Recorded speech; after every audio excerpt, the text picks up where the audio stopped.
Thank you, Mr. Speaker, and can I thank the Prime Minister for advance sight of her statement. I have to say I find myself once again agreeing with the Right Honourable Member for Rushcliffe. There is perhaps the possibility that we extend Article 50 beyond the end of June, and in that light can I give a helpful suggestion to the Prime Minister. The Scottish National Party are already putting in place candidates for the European elections. Can I suggest the Conservatives might consider doing the same? Mr. Speaker, there are only 19 parliamentary days until Brexit Day, yet the Prime Minister wants to delay the meaningful vote up to the 12th of March. Why?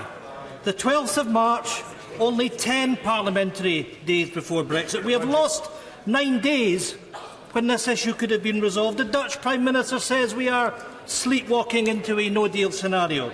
There was no breakthrough in a 45-minute meeting with the German Chancellor Angela Merkel. Council President Donald Tusk said an Article 50 extension would be the rational decision. Although, Mr. Speaker, that would suggest that this government is capable of making rational decisions. There is little evidence of that. Prime Minister, your strategy to run down the clock is disastrous. Isn't it the case that you continue to fail to reach an agreement on the backstop? Isn't it the case that you cannot get the alternative arrangements on the backstop you promised at the end of January? I'm not trying to get any alternatives to a backstop. Through the chair, man. Mr. Blackford.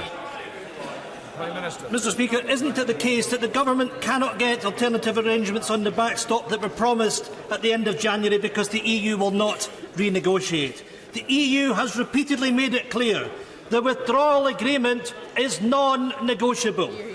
What is it that the Prime Minister does not get of that? Prime Minister, businesses and citizens are worried about no deal, worried about the supply of medicines, worried about the supply of food.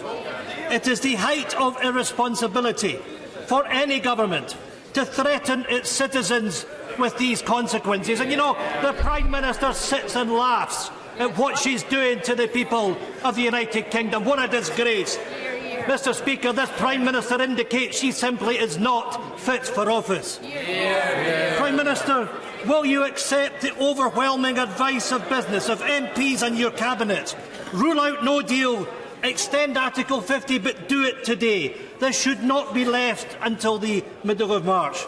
Mr. Speaker, we can't trust this Prime Minister.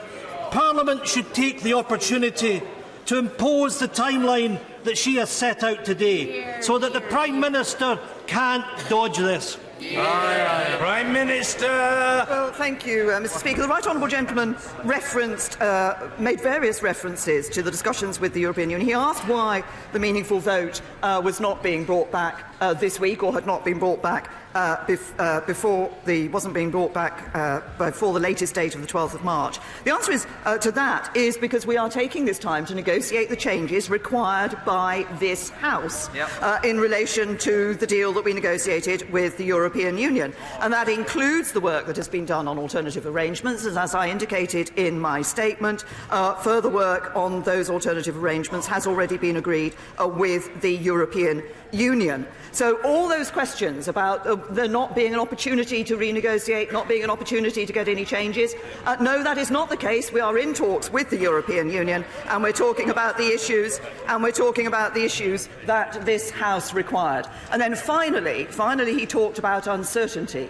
The uncertainty of not having the arrangements in place. Can I just say to the Right Honourable Gentleman, if he wants to end uncertainty, if he wants to deal with the issues he raised,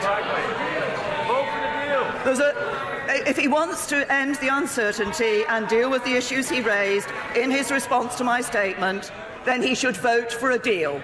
Simples. Ian Duncan Smith.